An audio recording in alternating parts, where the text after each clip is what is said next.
Retour à question d'actualité sur les ondes de Radio VM. Vous êtes en compagnie de Jean-Philippe Trottier. Comment développer nos ressources naturelles tout en poursuivant notre diversification économique et tout en étant plus responsable vis-à-vis de la question des changements climatiques? Telle est la question en apparence insoluble qui explique le clivage entre un Québec vertueux, entre guillemets, et une Alberta polluante, non vertueuse donc, également entre guillemets.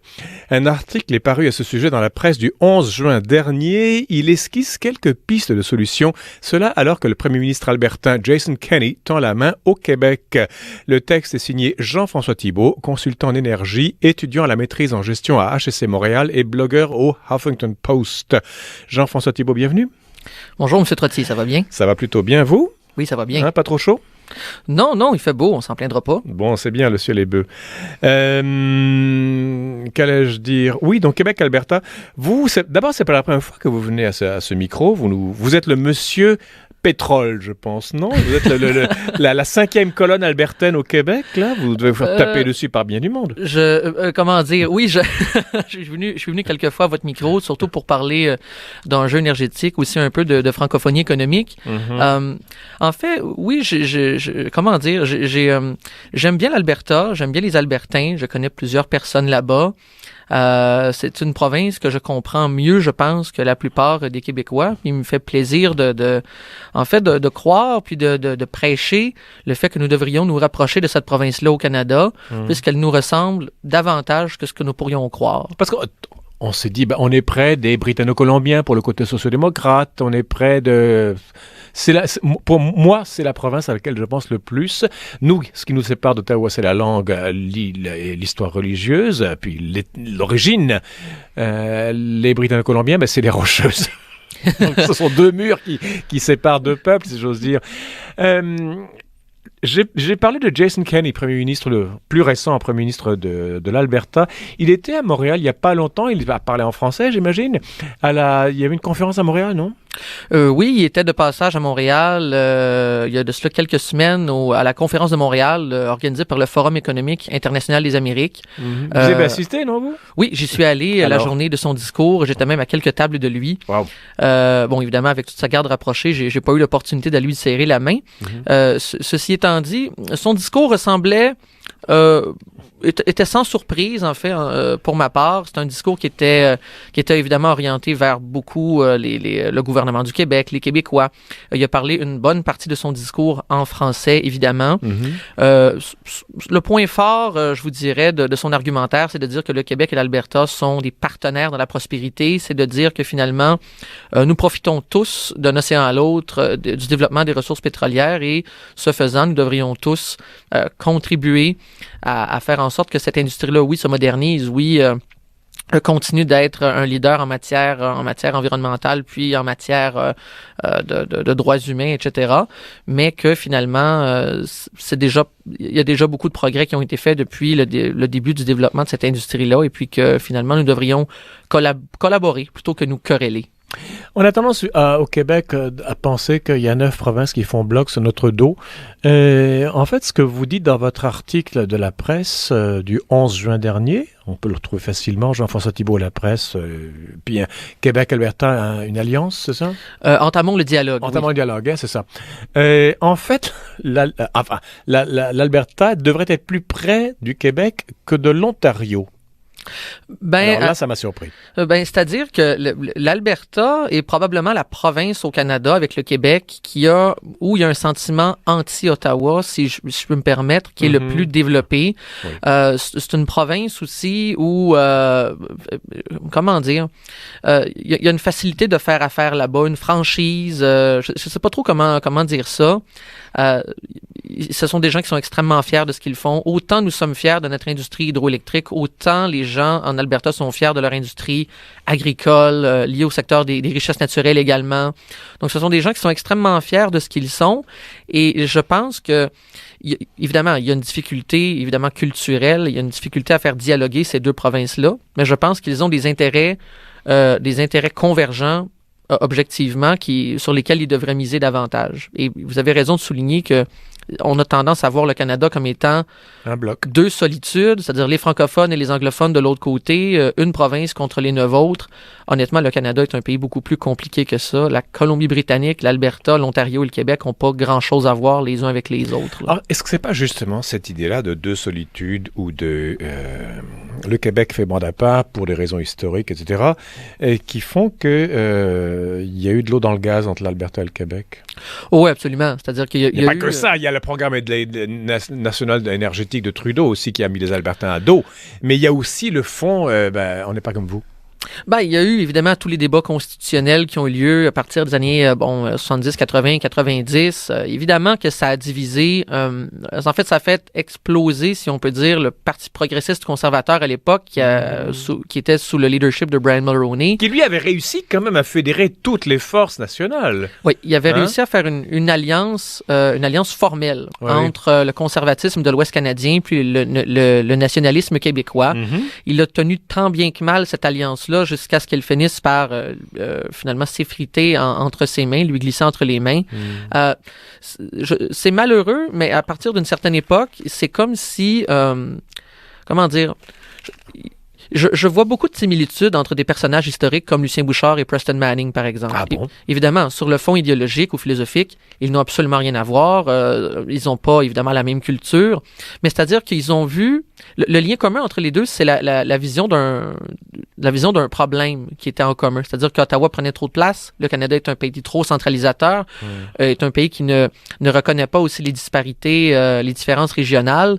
Alors, autant Preston Manning, qui est un populiste, que Lucien Bouchard, qui s'est tourné vers le souverainisme, finalement, faisait le même constat. Est-ce que j'avais dit Peter Lougheed, qui était avant la 82, qui dirigeait l'Alberta, et René Lévesque, même chose? Vous les mettriez également, ce couple improbable, dans le même sac? Non, René Lévesque et Peter Lougheed ont collaboré en ce qui a trait au rapatriement de la Constitution du Canada en 1982. Ils se sont défendus à maintes reprises contre les ingérences du gouvernement fédéral dans les champs de compétences des provinces.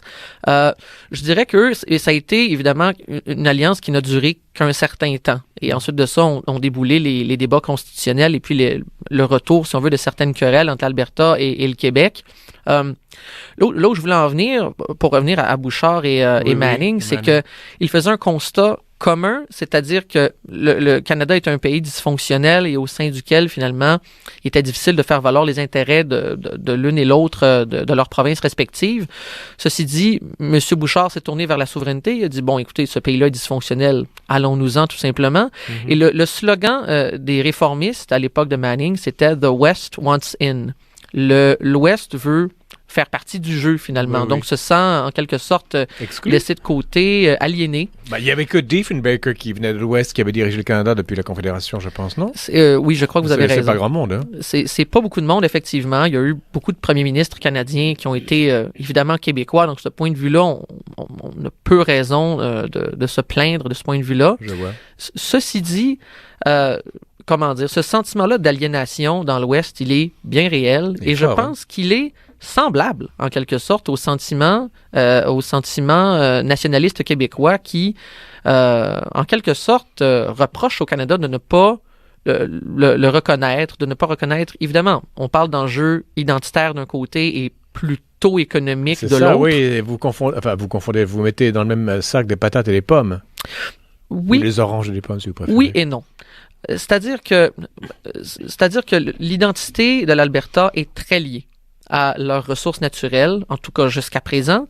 Et quand le programme énergétique national est venu finalement s'accaparer ces ressources-là pour, en tout cas c'est ce qui était perçu à l'époque, les dilapider, eh bien finalement, l'Alberta s'est senti... non pas seulement dépossédé économiquement, mais dépossédé de son avenir politique également. Et Peter Lougheed, c'est quelqu'un qui, pas de la même façon que René Lévesque, pas évidemment de la même façon que les nationalistes au Québec, mais qui voulait développer une certaine forme d'autonomie provinciale en Alberta. Alors, il y a votre argument pour régler cette quadrature du cercle entre le Québec et l'Alberta, et d'abord économique. Donc, continuez à développer votre pétrole, les Albertains. Nous, on développe notre hydroélectricité, puis on va collaborer ensemble pour améliorer la richesse de tous les Canadiens. Bon, il y a aussi un autre... je mets le côté vertu écologique à part pour l'instant.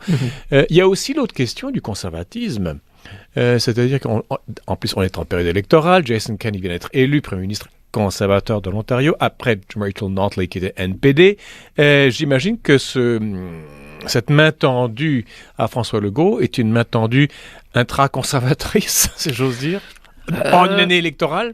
En fait, je pense que François Legault se garderait bien de dire qu'il est un conservateur. Dans le Canada anglais, dans certains journaux, il est perçu comme tel. Il y a évidemment d'énormes différences entre le mouvement conservateur canadien qui a des ramifications, bon, évidemment, au fédéral et dans différentes provinces. Et donc, il y a une différence entre le mouvement conservateur canadien et la Coalition Avenir Québec, qui est davantage un mouvement nationaliste québécois, je vous dirais. Bon, mais ça ne veut pas dire quand même qu'il n'y a pas des possibilités de collaboration. Jusqu'à présent, je pense que François Legault et Jason Kenney se sont rencontrés. Ils ont dit qu'ils feraient front commun contre notamment le projet de loi C-69 sur les évaluations environnementales au gouvernement fédéral. Oui. Ils veulent développer le gaz naturel. Il y a un projet justement qui est censé acheminer du gaz naturel jusqu'à un port de liquéfaction à Ville-Saguenay, là, sur lequel les deux premiers ministres se sont entendus pour collaborer et faire éventuellement avancer et approuver ces projets-là. Il y a différents dossiers sur lesquels ils peuvent s'entendre. Je pense qu'il y a quelque chose d'encourageant de ce point de vue-là. Mais sur la question de l'oléoduc en tant que tel qui irait vers l'est du Canada, je pense qu'il y a un point d'achoppement sur cette question-là qui est un petit peu incontournable. Et pour des raisons environnementales, M. Legault, contrairement au mouvement conservateur canadien, semble plus sensible aux préoccupations environnementales. Au Québec, on a remplacé le nationalisme par le féminisme, par l'écologisme. Je veux dire, les choses ne changent pas vraiment, les étiquettes changent, mais le fond pulsionnel, si j'ose dire, est le même. Alors là, on va devenir les plus écologistes du monde. Donc évidemment, dès que quelqu'un dit « j'allume une lampe à pétrole », c'est niet. Oui, il n'y a pas ça, ce mur au Québec? Je pense qu'il y a cette différence-là culturelle qui est importante et aussi, je pense que j'écoute François Legault parler comme n'importe quel Québécois. Oui. On nous dit que nous serons la batterie de l'Amérique du Nord, qu'on veut exporter de l'électricité aux États-Unis, oui, que l'on veut électrifier nos voitures, nos transports, etc. Il y a de grands chantiers que M. François Legault veut mettre de l'avant. Quand j'entends ce genre de discours-là, j'entends un discours révolutionnaire tranquille. J'entends un discours où le gouvernement va être au centre du développement et de politiques publiques qui vont faire avancer le Québec sur plusieurs dossiers. Évidemment, c'est un peu, je vous dirais, en porte-à-faux avec l'imaginaire ou en tout cas les ancrages philosophiques du conservatisme canadien. C'est pour ça que je vous disais qu'il y a une énorme différence entre les deux. Mais on est en année électorale, Jean-François Thibault, j'avance un petit peu peut-être parce qu'il reste plus que 6 minutes. Le vertueux en chef Justin Trudeau a donné son feu vert au projet Trans Mountain. L'argent que ça va générer va pouvoir soutenir les initiatives écologiques. Donc, il résout la contradiction de cette façon-là. Andrew Scheer a donné au Québec, donc il était au Québec pour parler, il a fait un discours sur son projet environnemental, si jamais il est élu premier ministre en octobre. Vous l'avez lu, son discours? Vous l'avez entendu? Vous connaissez un peu ses idées? J'ai lu le plan conservateur en environnement. Alors? Écoutez, c'est un plan... je pense qu'en année électorale, évidemment, on peut s'attendre à ce que François Legault fasse des demandes aux différents partis fédéraux sur différents sujets. Il faut savoir que François Legault est d'accord et va poursuivre le système d'échange de carbone, la bourse du carbone, si vous voulez, qui est implantée au Québec et avec laquelle on est en relation avec la Californie, etc. Je pense que sur la question de la taxe carbone en tant que telle, M. François Legault y est favorable. Ce qu'on voit dans le plan conservateur en environnement, c'est que, en fait, le principal élément central de ce plan-là, c'est que c'est un plan qui est contre la taxe carbone. Donc, on nous propose toutes sortes d'autres mesures, donner un plafond d'émissions aux grands émetteurs et les obliger à investir dans les énergies renouvelables s'ils dépassent ces plafonds d'émissions-là, etc. Toutes sortes de mesures pour les cohabitations, une espèce de certification éco-canadien. On nous propose différentes mesures qui sont, éparses, qui en toute honnêteté, ne sont probablement pas les mesures qui, toutes mises ensemble, vont nous faire atteindre nos objectifs de réduction de gaz à effet de serre de la façon la plus efficace. Et par ailleurs, puis, en fait, comme je vous disais, le point central de ce plan-là, c'est que c'est un plan qui est contre la taxe carbone et qui vise à l'abolir. Or, ça va peut-être faire plaisir à nos gens de la Saskatchewan et de l'Alberta, de l'Ontario également, qui ont élu un gouvernement conservateur, eux aussi. Qui contestent devant les tribunaux cette taxe carbone. Oui, absolument. Alors, ça fera peut-être plaisir à plusieurs personnes dans le Canada anglais. Ceci étant dit, je pense que si Andrew Scheer voulait se positionner au Québec, il devra le faire sur d'autres enjeux, parce que l'enjeu environnemental, il va se retrouver probablement en porte-à-faux avec le gouvernement du Québec, puis avec un ensemble d'électeurs qui y est favorable. Et ce, même à droite du spectre politique, je tiens à le préciser. Jean-François Thibault, une question d'ordre très général. Est-ce que le conservatisme tel qu'il est compris en Amérique du Nord, et ça je mets tout le monde dans le même paquet, a une idée de l'écologie, ou c'est toujours la poche du consommateur et les incitatifs fiscaux? On est pour, on n'est pas contre, mais est-ce qu'il y a une idée autre qu'économique ou autre que de l'appât du gain? C'est-à-dire je ne fais pas de jugement là-dedans. C'est une très bonne question que vous posez. En fait, le mouvement conservateur dans l'Amérique du Nord, de manière générale, et j'inclus même les États-Unis là-dedans, commence à discuter davantage d'enjeux environnementaux. C'est une bonne nouvelle. Ceci étant dit, je pense que, évidemment, le mouvement conservateur, surtout anglo-saxon, est allergique à tout ce qui s'appelle taxe. On entend le mot taxe et on n'aime pas ça. Donc, finalement, ce que ça fait en sorte, c'est que même si les différents économistes, les sommités internationales en matière de sciences économiques nous disent que le moyen le plus efficace et le moins coûteux de réduire les émissions de gaz à effet de serre dans le temps, c'est d'augmenter graduellement le prix du carbone, donc d'imposer une forme de taxe carbone, le mouvement conservateur, jusqu'à présent, s'y est montré assez réfractaire, à quelques exceptions. Évidemment, aux États-Unis, on a vu deux influents républicains, Baker et Schultz. Il y a un plan, là, non? Écrire un rapport, oui. Ils ont même mis en œuvre une initiative qui s'appelle le Climate Leadership Council, au sein duquel ils ont regroupé plusieurs universitaires, des entreprises, d'autres associations. Donc, il y a une réflexion autre qu'économique là-dessus. C'est-à-dire que c'est une réflexion économique parce que finalement, ça introduit... La taxe carbone, là, c'est un mécanisme de marché. Et Baker-Schultz propose d'aller plus loin que la taxe carbone. Il propose non seulement d'augmenter son prix graduellement dans le temps, mais de créer un dividende carbone, donc de retourner directement l'argent perçu par la taxe carbone aux contribuables. Donc, c'est un moyen d'allier impératifs environnementaux, logique de marché, puis diminution du fardeau fiscal des gens. Jean-François Thibault, je reviens à votre texte du 11 juin dernier.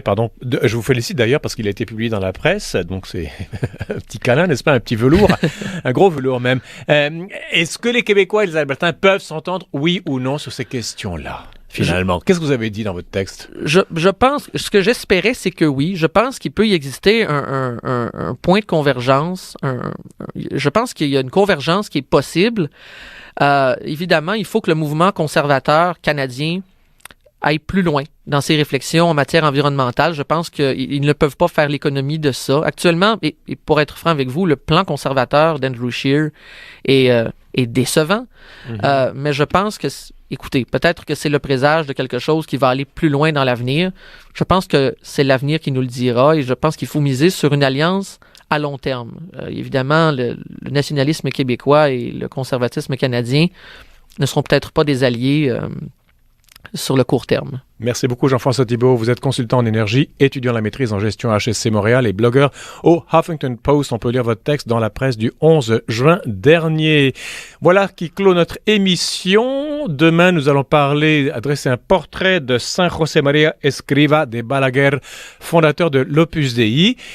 Voilà, à la régie Valérian Fournier, ici Jean-Philippe Trottier, je vous dis merci de votre fidélité, je vous donne rendez-vous demain et entre-temps, je vous invite à rester à l'antenne de Radio VM.